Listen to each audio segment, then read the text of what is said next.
So இந்த காலை வேளை நாம் தேவனுடைய வார்த்தையை நாம் கற்றுக்கொள்ள போகிறோம். we're going to learn the word of God this morning as we start our time together. ஒவ்வொரு வாரமும் நம்ம கடவுளுடைய வார்த்தையை நம்ம கேட்க வரோம். இட்ஸ் லைக் அ ஸ்டோரி, ஒரு கதை மாதிரி நம்ம சொல்லிருக்கிறோம். ஆதாம் ஏவல்ல துவங்கி ஈசாக் அப்படி யாக்கோபு வந்து making like a story. And last week I spoke about Joseph. Okay, யோசேப்பை பற்றி நான் பேசினாங்க. அந்த யோசேப் வந்துட்டு கடைசியாக அவர் நான் சொன்னேன், he became the prime minister of Egypt. He was sold as a slave, but God elevated him to be a minister. அவரை ஒரு அடிமையா எகிப்தில் கொண்டு போனாங்க. ஆனால் ஆண்டவர் அவர் ஒரு பெரிய ஒரு நபராக உருவாக்கினார். ஸோ இந்த நாள் அந்த கதையினுடைய தொடர்ச்சியாக நம்ம கற்றுக்கொள்ள போறோம். we are going to continue the story. உங்களுடைய பிரிண்டர் பைபிள் எடுத்து சொல்லலாம். இது தேவனுடைய வார்த்தை. இதை நான் கேட்கின்ற வேளையிலே என்னை மாற்றும், என் திருமணத்தை மாற்றும், என் குடும்பத்தை மாற்றும், என் சபையை மாற்றும், இந்த உலகத்தையே மாற்றும். அப்ப தேவனுடைய வார்த்தையை ஒரு மனுஷன் படிக்க ஆரம்பிச்சானா அவனுடைய வாழ்க்கையில எல்லாமே மாறும். ஆமென். Exodus chapter 1 verse 8. யோசேப்பை அறியாத புதிய ராஜன் ஒருவன் எகிப்தில் தோன்றினான். அதுனாங்க ஆதியாகமத்துல பார்க்கிற நேரத்துல எகிப்துல ஒருத்தன் பெரிய அதிகாரி ஆயிட்டான். ஆனா எக்ஸோடஸ்ல வந்த உடனேயே there was a time where Pharaoh did not know that Joseph existed on this earth.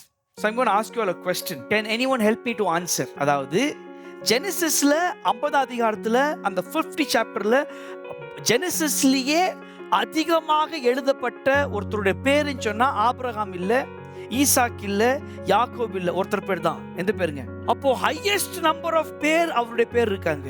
In fact ஈஜிப்ட்ல அவரு செஞ்ச வேலை பாத்தீங்கன்னா he was the prime minister next to the pharaoh. But Exodus chapter 1ல வசனம் சொல்லுது யோசேப்பை தெரியாத ஒருத்தன் இருந்தாங்க அந்த பார்வோன். என்ன ஆயிருக்கலாம்? ஓகே, எஸ், தெரியல. Very good, thank you so much. அழகா சொன்னாங்க. அந்த பதில் என்ன சொல்லி பாத்தீங்கன்னு சொன்னா, ஆதியாகமத்துல இருந்த பார்வோன் வேற, யாத்திராகமத்துல இருந்த பார்வோன் வேற. The Pharaoh who ruled at that point of time is different from the Pharaoh who ruled at the time of Exodus. And that's why the title should not confuse you. So there was a time upon the Exodusக்கும் Genesisக்கும் பார்த்தீங்கன்னா there is a huge difference. That means huge gap, number of years வந்திருக்குதாங்க. So அப்போ இந்த ஆதியாகமத்துக்கும் இந்த யாத்திராகமத்துக்கும் அநேக gap வந்த உடனேயே அந்த கேப்ல ஒரு புது ஸ்டோரி வருதாங்க. அந்த ஸ்டோரியில பார்த்தீங்கன்னா அந்த பார்வோன் ராஜாவுக்கு அவன் பார்த்தீங்கன்னா ஒரு பயம் வருதாங்க. ஸ்பெஷலா அந்த அதிகாரத்தை படிச்சு பார்த்தீங்கன்னா யோசேப்பு அவன் சாகும் போது இஸ்ரவேல் மக்கள் 70 பேர் மாத்திரமே. There were only 70 people when Joseph died.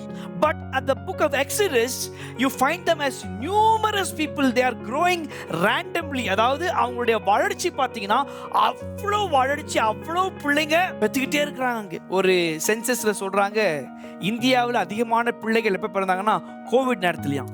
So எகிப்துல பெரிய விதமான ஒரு ஜனக்கூட்டம், there are a lot of numerous multiplication.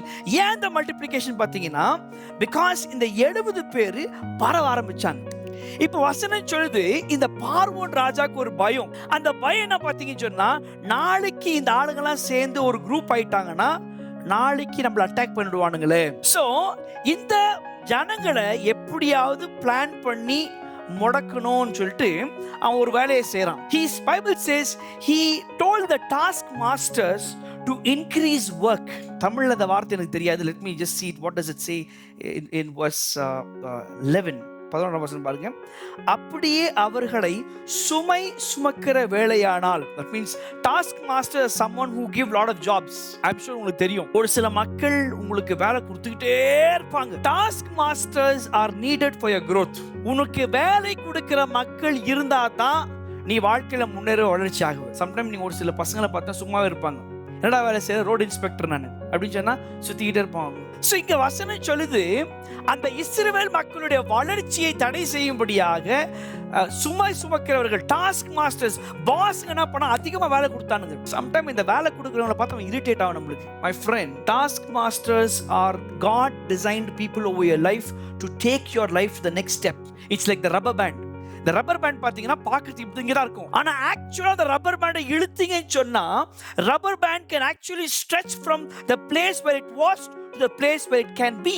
அதாவது ஒரு ரப்பர் பேண்ட்ல பார்த்தா இங்க தான் இருக்கும், ஆனா இழுக்க ஆரம்பிச்சு ஆக்சுவலா அந்த ரப்பர் பேண்ட் அங்க இல்லை, இழுக்க முடியும். ஆண்டவர் உன்னை எவ்வளவாக இழுக்க மக்களை அனுப்புவாரோ அவ்வளவாக நீ அடுத்தபடி போக முடியும்.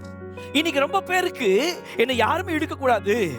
My friend, your stretching will decide your blessings. Your stretching will decide your growth. உன்னை எவ்வளவாக ஜனங்க இழுக்கிறதுக்காக நீ அனுமதி கொடுக்கணும். சம்டைம் நான் யோசிப்பேன், கடவுள் உருவாக்கும் போது இந்த வயிறை மாத்திரம் இல்லாம உருவாக்கினா எப்படி இருந்திருக்கும். Imagine if God would have created all of us with no stomach. என்ன பண்ணிருக்க மாட்டோம்? ஃபர்ஸ்ட் சாப்பிடறதுக்கு பிரச்சனையே இல்லை, ஏன்னா ஸ்டமக் இல்லை. சரி, சாப்பாடு பிரச்சனை இல்லைன்னு சொன்னா சாப்பாடு எப்படி வரும்? அப்ப காசு பிரச்சனை வந்திருக்காது. சரி, காசு வர என்ன செய்யணும்? அப்ப வேலை தேவையில்லை. அப்ப ஒரே ஒரு வயிறை just that God designed one stomach and he connected everything there. அத சொல்றோம், ஒரு ஜானு வயிற்றுக்கு இவ்வளவு பிரச்சனையா? சோ இங்க ஆண்டவர் அந்த இஸ்ரவேல் மக்களுக்கு அனுமதி கொடுத்தார். God allows sometime task masters to come over your lives. இந்த பார்வோன் ராஜாவுக்கு ஒரு பயம், அதாவது இந்த ஜனங்க வளர்ந்துகிட்டே இருக்கிறாங்களே, இவங்க எப்படியாவது இவங்களுடைய வளர்ச்சியை தடை செய்யணும், அதை வளர்ந்தே தீர்க்கும். சோ இந்த இந்த இந்த ஜனங்களை எப்படியாவது அழிக்கணும்னு சொல்லிட்டு ஒரு பிளான் பண்றான். டாஸ்க் மாஸ்டர், அதிகமான வேலை கொடுங்கப்பா. ஆனாலும் நம்ம ஆளுங்க எவ்வளவுதான் வேலை பண்ணாலும் வளர்ந்துகிட்டே இருக்கிறானுங்க. செகண்ட் பிளான் பாத்தீங்கன்னு சொன்னா, நான் பார்வோன் ராஜா சொல்றான் பாருங்க, எடுத்து வாசிக்கிறேன் நீங்க. I want you to turn your Bible with me to the 11th வசனம் பாருங்க நீங்க. I want you to verse 11. அப்படியே அவர்களை சுமை சுமக்கிற வேலையினால் ஒடுக்கும்படிக்கு அவர்கள் மேல் விசாரணைக்காரரை வைத்தார்கள். அப்பொழுது அவர்கள் பார்வோனுக்கு பீத்தோம் ரமசேஸ் என்னும் பண்டசாலை பட்டணங்களை கட்டினார். அவ்வளோ வேலை கொடுத்தாங்க. அந்த வேலை கொடுத்து அதிகமா வேலை கொடுத்து அதிகமான வேலை வாங்கினாங்க. யாரு? இந்த பார்வோன் ராஜா. இப்ப இந்த ஜனங்களை எப்படியாவது அடக்கணும் அப்படின்னு சொல்லிட்டு வசனங்கள் 15, 16, 17 நம்ம சேர்ந்து வாசிக்கலாம். 15 to 17 நம்ம சேர்ந்து வாசிக்கலாம். அதுமன்றி எகிப்தின் ராஜா சிப்பிராள் பூவாள் என்னும் பேருடைய எபிரேய மருத்துவச்சிகளோடு பேசி, நீங்கள் எபிரேய ஸ்திரீகளுக்கு மருத்துவம் செய்யும் போது அவர்கள் மனையின் மேல் உட்கார்ந்திருக்கையில் பார்த்து, ஆண் பிள்ளையானால் கொன்று போடுங்கள், பெண் பிள்ளையானால் உயிரோடு இருக்கட்டும் என்றான். மருத்துவச்சிகளோ தேவனுக்கு பயந்ததினால் எகிப்தின் ராஜா தங்களுக்கு இட்ட கட்டளைப்படி செய்யாமல் ஆண் பிள்ளைகளையும் உயிரோடு காப்பாற்றினார்கள். So இன்னைக்கு நம்ம we are going to learn about two women. Most of the Sundays preaching பார்த்து யாரை பத்தி இருக்கோம்? மேல் ஃபீமேலா? மேல் characters. I have a really respect for all the women in this room. ஒவ்வொரு வாரமும் நீங்க வரீங்க, யாரோ ஒரு ஆண் கேரக்டர் பத்தி பேசின உடனே உங்களுடைய மைண்ட் என்ன சொல்லுங்க? You have to start accepting. இன்னைக்கு ஃபீமேல் கேரக்டர் சொன்ன உடனே ஆம்பளைங்க மைண்ட் எப்படி யாரை பத்தி பேசிட்டு இருக்காங்க? சோ இந்த இடத்துல ரெண்டு பெண்களை தேவன் பயன்படுத்த போறார். God is using two women. அப்ப இந்த ரெண்டு பெண்களுடைய பேர் பாத்தீங்கன்னு சொன்னா வசனம் சொல்லுதாங்க. Number 1, her name is Zipporah. சொல்லுங்க சிப்போரா. இங்கிலீஷ்ல ஷிஃப்ரா or சிப்போரா அப்படி சொல்லுவாங்க. ஷிஃப்ரா அப்படின்னு சொன்னா இம்ப்ரூவ்மெண்ட். இவங்களுடைய வேலை பாத்தீங்கன்னா சிப்போராவும் பூவா அந்த அவங்களுடைய பேர் பாத்தீங்கன்னா இட் மீன்ஸ் சூதிங். இவங்க பேசினாங்கன்னா பழகினாங்கன்னா பூவா நல்லா ஜனங்களுக்கு பரிமாறுவாங்க. அவங்க பேசினாலே ஒரு சில மக்கள் உங்களுக்கு தெரியும், அவங்க பேசினாலே குத்துறா மாதிரி இருக்கும், பாத்திருக்கீங்களா? அடுத்தபடி போகிறதுக்காக இருக்கிற ஒரு நபர். கடவுள் என்ன பண்ணார்னா இந்த ரெண்டு பேருடைய வாழ்க்கையை பயன்படுத்துற. God used in the story of Israel. By the way, yesterday was an important day for the Indian Jews. நேத்து இந்தியாவில் இருக்கக்கூடிய இந்திய யூதர்கள் பார்த்தீங்கன்னா அநேக மக்கள் நார்த் ஈஸ்ட், மணிப்பூர், திரிபுரா, அநேக இடத்துல இருந்து இஸ்ரேல் மக்கள் யூதர்கள் நேத்து கப்பல் பிடிச்சி போய் செட்டில் ஆனாங்க இஸ்ரேல். சோ உலகத்துல எல்லா இஸ்ரேல் மக்களும் எங்கெங்கெல்லாம் இருக்கிறாங்களோ அவங்க ஒன்ஸ் ஒரு இடத்துல வந்துட்டாங்கன்னா அது அடையாளம் ஆண்டவர் வரப்போகிறார். One of the signs Jesus is going to come. He already told in the Bible that all the Jewish people who are spread across the world will come back to the land. And did happen yesterday. People from northeast and different parts of India who are Jewish born Israelites, they went back to their country. So இந்த இஸ்ரவேல் மக்களை அழிக்கும்படியாக சரித்திரத்துல பாத்தீங்கன்னா அநேக முறை plan பண்றாங்க. There are many times genocide happened. What is a genocide? Genocide ன்னு சொன்னா ஒரே நேரத்துல எல்லா மனுஷன் சாகடிக்கணும். ஹிட்லர் அவருடைய பெரிய ஒரு கோல் எப்படியாவது யூதர்களை சாகடிக்கணும். but he could not succeed. 45 நினைக்கிறேன், 38 நினைக்கிறேன், when the Israel 56 if I'm not wrong, I may be wrong my years. அவங்க இஸ்ரவேல் மக்கள் ஒன்னு ஆகும்போது when they are formed as a nation, 5 Arab தேசங்கள் சண்டை போடுறாங்க. somehow to find they only had about 56,000 soldiers. 56,000 சோல்ஜர்ஸ்களை வச்சு அந்த 5 அரபு நாட்களையும் ஒன்றாக்குனாங்க. அப்போ இஸ்ரவேல் மக்களை தேவன் பாதுகாத்துக்கிட்டே இருக்கார். God for some reason he always want to protect his nation. Bible says you have to pray for Israel. இஸ்ரவேல் மக்களுக்கு நீ ஜெபம் பண்ணு. இப்போ இந்த இஸ்ரவேல் மக்கள் வளர்ந்துகிட்டே இருக்கிறாங்க. இன்ஃபேக்ட் நம்முடைய கார்கில் வார், இந்தியாவுக்கு கார்கில் வார் ஆகும்போது, பாகிஸ்தானோட ஆகும்போது அந்த வார்ஃபேர் வந்துட்டு மழையில் ஆயிட்டு இருக்கு, ஸ்னோஃபால். அந்த இடத்துல இந்தியாவுக்கு டெக்னாலஜி இல்லை. அந்த டெக்னாலஜி உதவி பண்ணது இஸ்ரவேல் தான். They're so much sharp. சொல்லுவாங்க you should be a Jew அப்படின்னு சொன்னா பிசினஸ்ல அவ்வளவு தெளிவா இருப்பாங்க. எவ்ரி டிபார்ட்மெண்ட் அவங்களுடைய ஒவ்வொரு வேலையும் ரொம்ப அழகா செய்வாங்க. இஸ்ரவேல் மக்களை ஒருத்த அழிக்க ஆரம்பிச்சிட்டானா அவனை பிளான் பண்ணி தூக்கிடுவாங்க. Especially the Mossad agents are very powerful. அவங்க உலகத்திலேயே அந்த அவங்களுடைய மாதிரி டிடெக்டிவ் ஏஜென்சிஸ் யாருமே இல்ல. such smart ones. அப்ப இந்த இஸ்ரவேல் மக்களை ஒவ்வொரு முறையும் அழிக்கணும் சொல்லி பிளான் பண்ணாங்க. இந்த பார்வோன் ராஜா அழிக்கணும்னு பிளான் பண்றான். ஒரு வழி பிளான் பண்றான், குழந்தை பிறக்கும் போதே சாகடிச்சிடலாம். அதுக்கு 2 பேரை செலக்ட் பண்றாங்க. ஒரு பேர் தான் ஷிப்ரா. சொல்லுங்க, ஷிப்ரா, பூவா. சரி, அப்ப இந்த ஷிப்ரா, இந்த பூவா அவங்களுடைய வாழ்க்கையை நீங்க பாத்தீங்கன்னு சொன்னா இவங்களுக்கு ஒரு 3 குணங்கள் இருக்கு. 3 characteristics ஷிப்ரா and பூவா had. The first one, they feared God. வசனம் சொல்லுது அவர்கள் தேவனுக்கு பயந்தார்கள். Now fearing God should be very very important. யோசிச்சு பாருங்க, அவங்க பார்வோன் ராஜாக்கு பயப்படல. அவங்க யாருக்கு பயந்தாங்கன்னா கடவுளுக்கு மாத்திரம் பயந்தாங்க. உன் வாழ்க்கையில நீ பயப்படக்கூடிய ஒரே ஒரு ஆளுன்னு சொன்னா கடவுள் மாத்திரமே. There's only one person that you have to fear is fear God. இன்னைக்கு ரொம்ப பேர் பாத்தீங்கன்னு சொன்னா தேவனுக்கு பயத்தை குறைச்சிருவாங்க, மனுஷனுக்கு பயத்தை. You have to fear God more than you fear man. இன்னைக்கு நீ அதிகமாக நீ தேவனுக்கு கொடுக்கிற அந்த கணம் மரியாதை very important. So when we say fear, அந்த யோசிச்சு பாருங்க, ஒரு நாள் ராஜா கூப்பிடுறாரு. இந்த 2 அம்மா வராங்க, சிப்ரா and பூவா. இந்த 2 பேரும் வந்த உடனேயே இவங்களை பார்த்து சொல்றாரு, நீ உங்களுடைய வேலையே குழந்தை பிறக்கிற நேரத்துல அந்த குழந்தைங்க ஆண் பிள்ளைகள்னு சொன்னா சாகடிச்சிருங்க. பை தி வே இந்த ரூல் எங்க இருக்குன்னு சொன்னா இந்தியாவில் இப்பயும் பிரெக்னன்ட் ஆன உடனேயே நீங்க ஸ்கேனிங் ரூம் போனீங்கன்னா ஒரு போர்டு போட்டிருப்பாங்க, it is illegal to ask the gender of the baby. பார்த்துருப்பீங்க நீங்க. ஏன்? ஏன்னா நம்ம இந்தியாவில் ஒரு காலத்துல பெண் பிள்ளைகள் பிறந்தாங்கன்னா கொலை பண்ணிடுவாங்க. அதுக்காக பாட்டிமார் இருக்கும், வயசான கிழவிங்க இருக்கும், ஊர்ல கள்ளிப்பால் கொடுத்து சாகடிக்கும். பாத்துருக்கீங்களா? அதுக்கு எவ்வளவு நரகத்தை சாக போது தெரியல எனக்கு. அங்க புருஷனுடைய தட்டு தான் சாப்பிடுவாங்க பொம்பளைங்க. பார்த்துருப்பீங்க நீங்க, எச்ச தட்டு. பொம்பளைங்க வெயிட் பண்ணிட்டே இருப்பாங்க, எப்போ என் புருஷன் எப்போ வருவான். ஸோ இப்படிப்பட்ட இந்த இந்தியாவில் ஒரு காலம் இருந்துச்சு, டவுரிக்காக அதிகமான டவுரி ஹராஸ்மெண்ட்ஸ். ஏன்? அதிகமா பெண்களை கொளுத்திருக்கிறாங்க, அதிகமா பெண்களை தூக்கு போட்டு செத்துருக்கிறாங்க. பெண்ணு பிறந்த உடனே அப்பா அம்மாவுக்கு சிரிப்பு வராது, அவங்களுக்கு அழுக வர. ஏன்?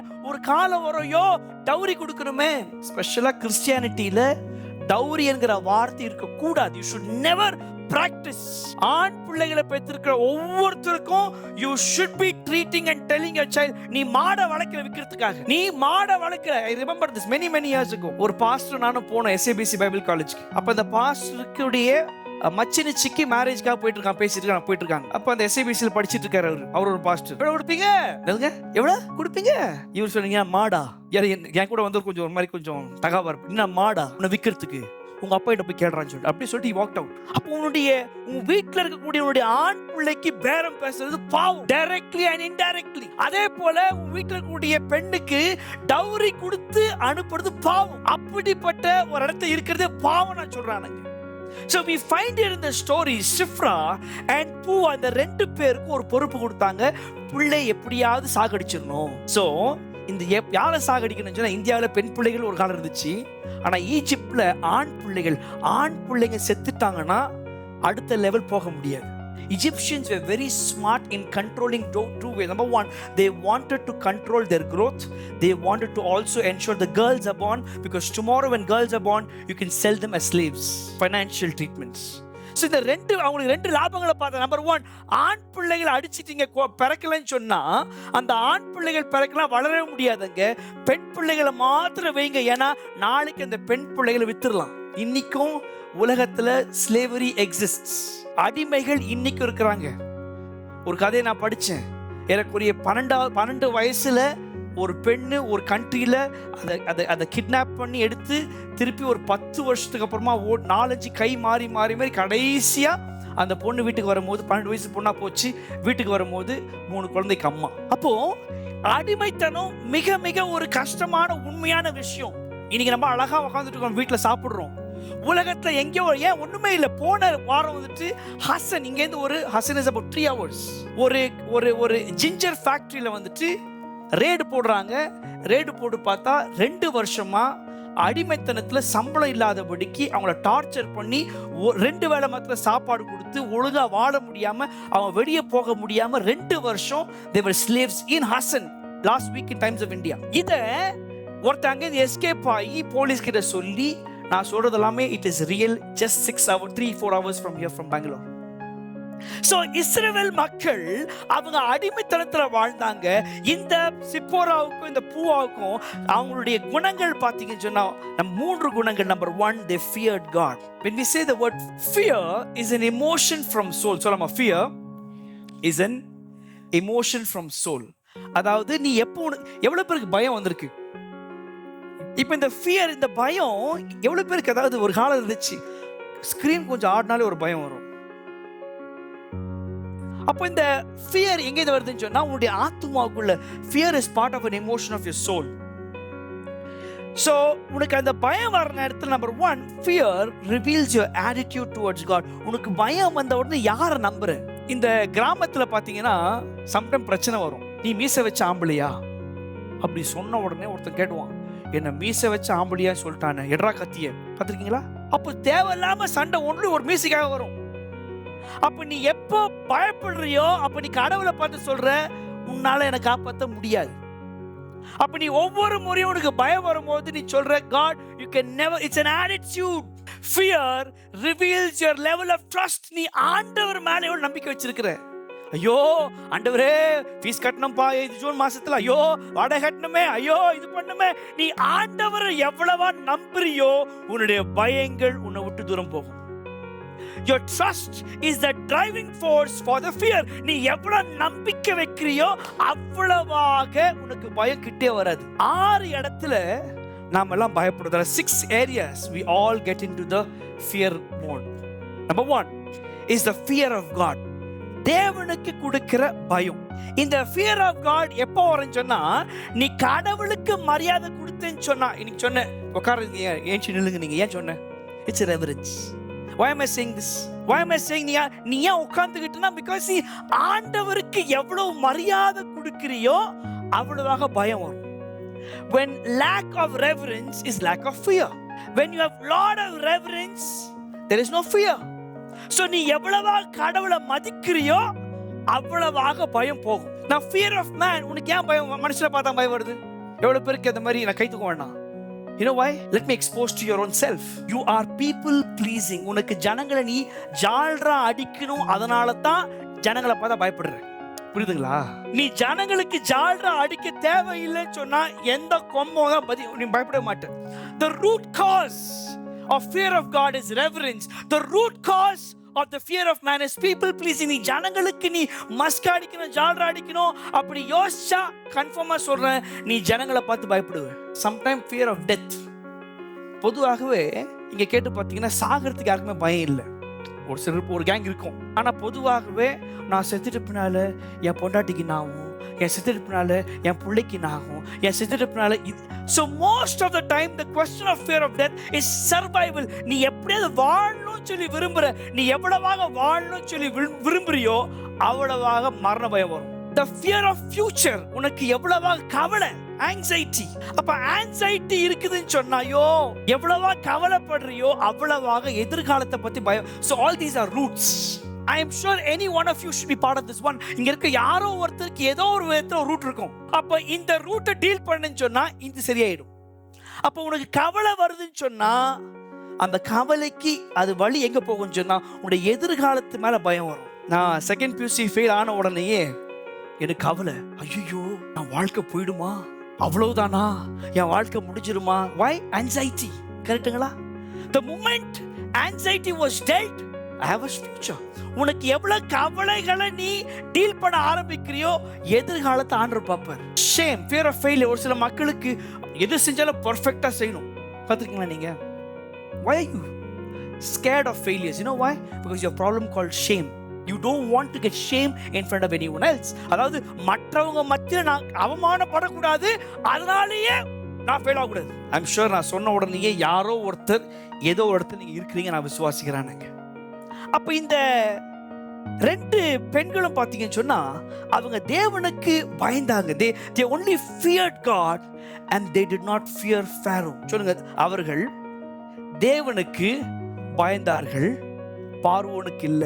இந்த காலைவெள நான் சொல்றேன், நீ யாருக்குமே பயப்பட தேவையில்லை இயேசுவை தவிர. Except God, you don't need to fear anything. You know why? Because you are the child of God. நீ தேவனுடைய பிள்ளை.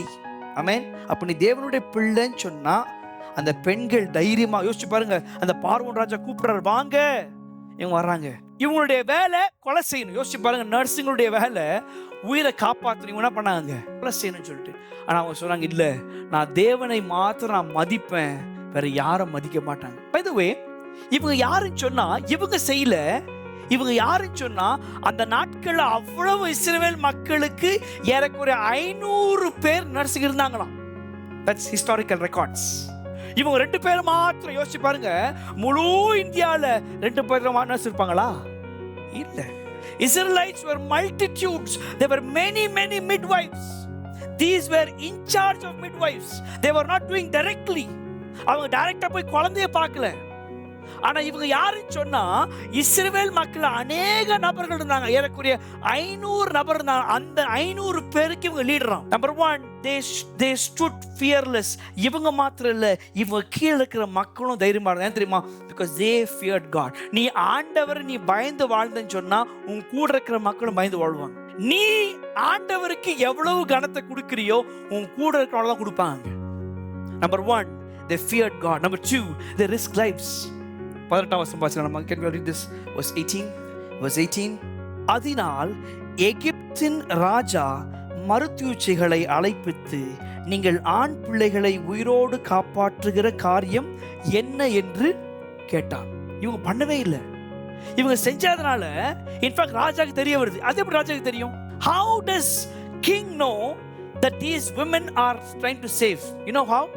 Because Egyptians were known for maintaining records. இப்பயும் பார்த்தீங்கன்னா சென்சஸ் வருவாங்க, எவ்வளவு பிள்ளைங்க பிறந்தாங்க.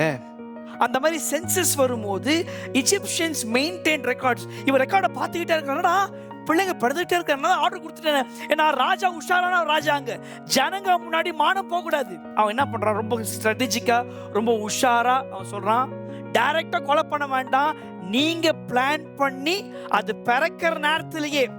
அந்த நாட்கள் எப்படி பிறக்கும்னு சொன்னா they'll have something called as birth stools. What is a birth tools? Stool is basically like a stool. அந்த ஸ்டூல் மேல அம்மாமார் உட்காருவாங்க. அப்ப குழந்தை பிறக்கிற நேரத்திலேயே, I'm sure எக்ஸ்பீரியன்ஸ் ஆன மக்கள் பெண்களுக்கு தெரியும், push push push push push இந்த வார்த்தை தெரியும், கேள்விப்பட்டிருப்பீங்க நீங்க. எனக்கு இன்னும் அந்த கவர்மெண்ட் நவீன் டென்ஷன்ல இருக்கிற வெயிட் பண்ணுப்பா கொஞ்ச நாள் பார்த்து full Kushi.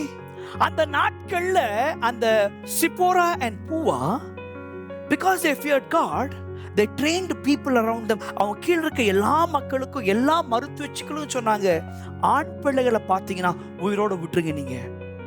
You know why? அவங்க தேவனுக்கு பயந்தாங்க, மனுஷனுக்கு இல்லை. நீ தேவனுக்கு பயந்தன்னு சொன்னா எது சரியோ அதான் நீ செய்யணும். When you fear God, it's okay to be wrong in front of people. When you fear God, you always do things that is right, even if it's not appealing. You know, for example, as a pastor in the modern age, myself tells, let's become famous, correct? Media world, all I have to do is dress nice flashy.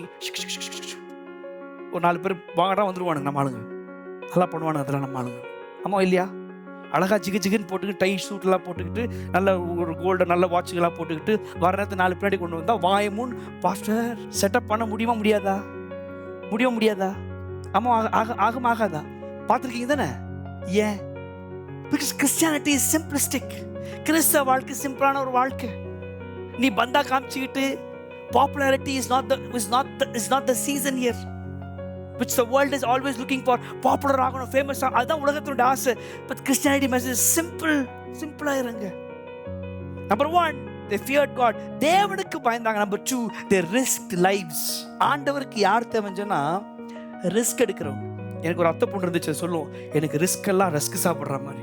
நீ ஆண்டவருக்காக நீ risk எடுக்கணும். Because risk takers are someone they see opportunities where others see it as danger. Risk taker யாருன்னு சொன்னா ஒண்ணுமேல Covid வந்த உடனேயே உலகமே Covid பயந்துச்சு. China மாத்திரம் சொல்லுச்சு, wow time to make money. உலகமே சொல்லிச்சு கோவிட். அவன் என்ன பண்ணா, மாஸ்க் ரெடி பண்ணா, மாஸ்க் அனுப்புனா, வேக்சின் பண்ணா. பயம் வந்த உடனே ஒண்ணு நீ ஒரு டேஞ்சரா பார்க்க, ஐயோ பயம். அப்படி இல்லைன்னு சொன்ன opportunity, how can I make this use as an opportunity to move. அப்போ நம்பர் 1 அவங்க ரிஸ்க் எடுத்தாங்க. நம்பர் 2 அவங்க எந்த ஒரு பயம் இல்லாம ரிஸ்க் எடுத்தாங்க. என் உயிரே போனாலும் பரவாயில்ல, நான் பிள்ளைகளை காப்பாற்றுவேன். அன்னைக்கு அவங்க எடுத்த தீர்மானத்தினால தான் இன்னைக்கு இஸ்ரவேல் மக்கள் முழுதுமாக, imagine that day those 2 women said, let's kill the babies, Israel is gone. ஆண்டவர் உன்னை ஏன் வச்சிருக்காருன்னா மற்றவருடைய வாழ்க்கையை காப்பாற்ற முடியாது. உன் பர்ஸ் எடுத்து நீ பார்க்குற நேரத்தெல்லாம் இது உன் பணம் இல்லை. this purse has money to somehow to build others lives. நீ அந்த பணத்தை பார்க்கும் போதெல்லாம் சம்டைம் ஒரு சில வீடு கட்டி முடிச்சுட்டு பார்ப்போம், ஆஹா நான் அழகா இருக்கு பில்டிங், சாரி கண்ணா அந்த பில்டிங்கை பார்த்தோன்னு சொல்லணும், இந்த பில்டிங் இன்னொருத்தருக்கு உதவியா இருக்கு. உன்னுடைய ஒவ்வொரு பொருளும் யாரோ ஒருத்தருக்கு உதவி செய்யும்படியாக கடவுள் கொடுத்துருக்காங்க.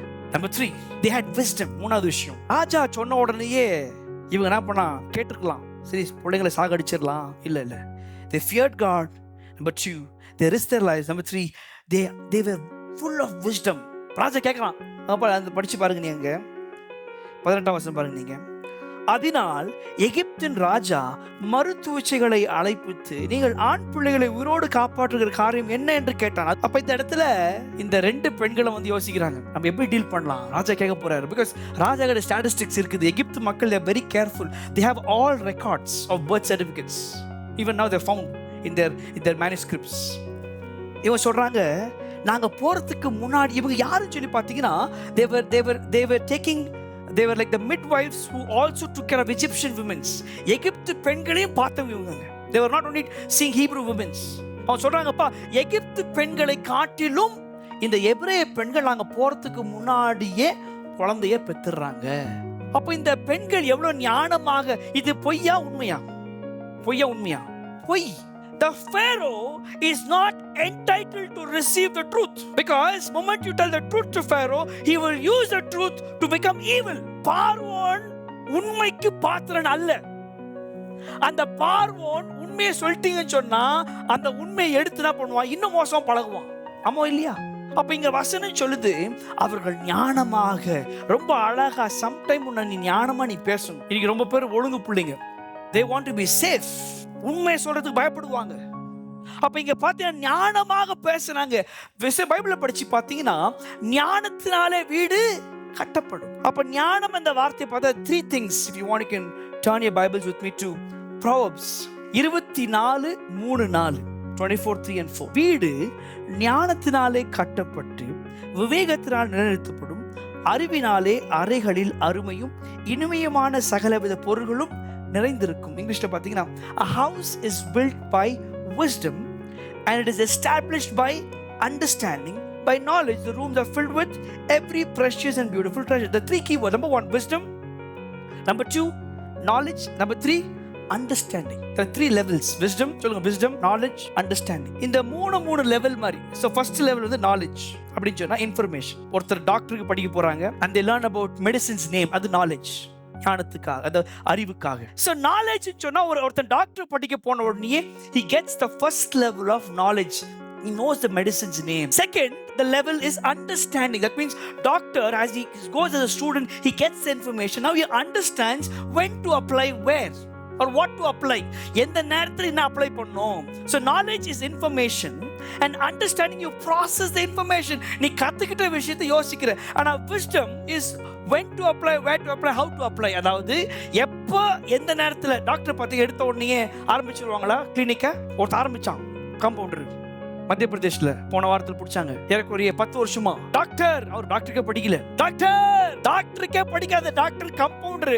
அவனை பிடிச்சவனே கேட்டாங்க, டேய் எப்படா பண்ண? ஒண்ணுமே இல்ல சார், சிம்பிளான வியாதிச்சுனா போடு ஒரு இன்ஜெக்ஷன் கூட இந்த மருந்து. நான் தான் பார்த்தேன், ரொம்ப வருஷமா பார்த்தேன்.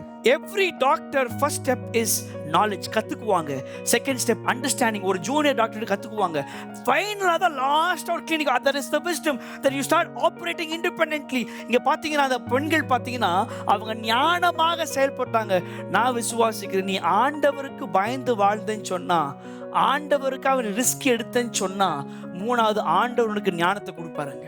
You need to know, my friend, when you are operating in fear of God, நீ தேவனுக்கு பயந்து வாழ்ந்து அவருக்காக ரிஸ்க் எடுத்தேன்னு சொன்னா, நீ அவருடைய ஞானத்தில் ஆப்ரேட் பண்ண ஆரம்பிச்சேன்னு சொன்னா, அவனுக்கு பண்ணாருன்னா உனக்கும் பண்ணுவாரு, புதிய புதிய வழியை காண்பிப்பாரு. You should pray some big prayers. சும்மா வாழ்ந்தியா, ஒருத்தருக்கு வேலையை பண்ணியா, சம்பளத்தை no my friend, இந்த சிஸ்டமே தப்பு. உன் ஆண்டவர் உனக்கு சொந்தமாக கம்பெனியை ஆரம்பிக்க உதவி செய்வார். செஞ்சுட்டு பின்னால்தான் நீ மறக்காம இருக்கணுமே. அப்ப சொல்லக்கூடாது, நான் ரொம்ப பிஸியா இருக்கிறேன். இன்னைக்கு நீ இப்படி இருக்கிறேன்னு சொன்னா, அன்னைக்கு செஞ்ச ஊழியத்தினால தான் இன்னைக்கு இப்படி இருக்கிற. இப்போ ரொம்ப ஆடணும்னு சொன்னா, டைம் வருது, முந்தினவை காட்டிலும் பிந்தினவைகள் மோசமாயிடும். அப்ப இந்த இடத்துல வசனம் சொல்லுது, அந்த பெண்கள் தேவனுக்கு பயந்தார்கள். அந்த பெண்கள் தேவனுக்காக ரிஸ்க் எடுத்தாங்க. அந்த பெண்கள் பார்த்தீங்கன்னா தேவனுடைய ஞானத்தில் இருந்தாங்க. அது அப்படி செஞ்சதுனால என்ன நடந்துச்சு பாருங்க நீங்க. verse 20, அது செஞ்சதுனால something happened, my friend. That's a result of when you do this. நம்ம சேர்ந்து வாசிக்கலாமாங்க. இதன் நிமித்தம், verse 20, இதன் நிமித்தம் தேவன் மருத்துவச்சிகளுக்கு நன்மை செய்தார். ஜனங்கள் பெருகி மிகுதியும் பலத்து போனார்கள். மருத்துவச்சிகள் தேவனுக்கு பயந்ததினால் 21 அவருடைய குடும்பங்கள் தலைக்கும்படி செய்தார். You see, when you fear God, when you risk your life, when you operate in wisdom, God says, God bless their household. ஆண்டவர் ஒருத்தருடைய குடும்பத்தை எப்ப ஆசீர்வதிப்பார்னா, நீ ஆண்டவருக்கு பயந்து வாழணும். You can, when you fear God, you attract God's goodness. நீ கடவுளுக்கு நீ பயந்து வாழ்ந்தேன்னு சொன்னா, அவருடைய நன்மைகள் நீ அட்ராக்ட் பண்ற. இது எப்படின்னு சொல்லி பாத்தீங்கன்னா, மேக்னெட்ல வந்துட்டு பாசிட்டிவ் அண்ட் நெகட்டிவ் தான் அட்ராக்ட் ஆகும். கேட்டுங்களா? பாசிட்டிவ் வச்சீங்கன்னா அப்படி எவ்வளவு செஞ்சிருக்கீங்க நீங்க, ட்ரை பண்ணுங்க, அப்படி இப்படி டான்ஸ் ஆட பாத்துருக்கீங்களா? God is that positive, you are that negative. When you are fearing God in that negative situations, you attract the positiveness of God over that negative situations. If you can just come to God and say, God, I am right at this negative situation, I am in fear, I want that positiveness of God's goodness, and that can only come, say like those two ladies, I would fear God, I would risk my life, I would be filled with wisdom. இந்த 3 விஷயங்கள் நீ செஞ்சேன்னு சொன்னா, வசனம் சொல்லுது, ஆண்டவருடைய நன்மைகள் அவர்களை தேடி வந்துச்சான். God's goodness came, அவங்களுக்கு வந்துச்சு, அவருடைய குடும்பத்துக்கு வந்துச்சு. இந்த 3 செஞ்சா தான் வசனம் சொல்லுது, தேவனுடைய நன்மைகள் உன்னுடைய குடும்பத்துக்கு நேராக வரும். இப்ப தட்டத்துக்கு போச்சு, எனக்கு ஏன் போச்சு திட்டினா சொல்லி, அதனால தானே. உன்னுடைய வாழ்க்கையில நல்ல விஷயத்துக்கு கை தட்டாத, ப்ராசஸ் பண்ணு. நல்ல விஷயங்கள் எப்போ வரும்னு சொன்னா, நீ அவருக்காக பயந்து வாழ்ந்தாதான் வரும். நீ நல்ல விஷயம் எப்போ வரும்னு சொன்னா, நீ அவருக்காக தைரியமா வாழணும். You know what? Obedience will cost everything. It will cost you, my friend. Obedience, you have to pay. If God is on your side, it's okay to pay the price of obedience. நீ தேவன் உன் பக்கம் இருந்தார்னா தைரியமா கீழ்ப்படி. அவர் தெரியும், அவர் சும்மா விடவே மாட்டார். நீ என்ன வேலை செஞ்சாலும், உனக்கு வேலையே போனா கூட நீ ஆண்டவருக்கு பயந்து வாழ்ந்தனா ஆண்டவர் நடத்துவார். If you can just trust God. வசனம் சொல்லுது, தேவனுக்கு பயப்படுறவர்கள் கர்த்தருடைய ஞானத்தின் ஆரம்பம். நீ அவருக்கு பயப்படுங்க.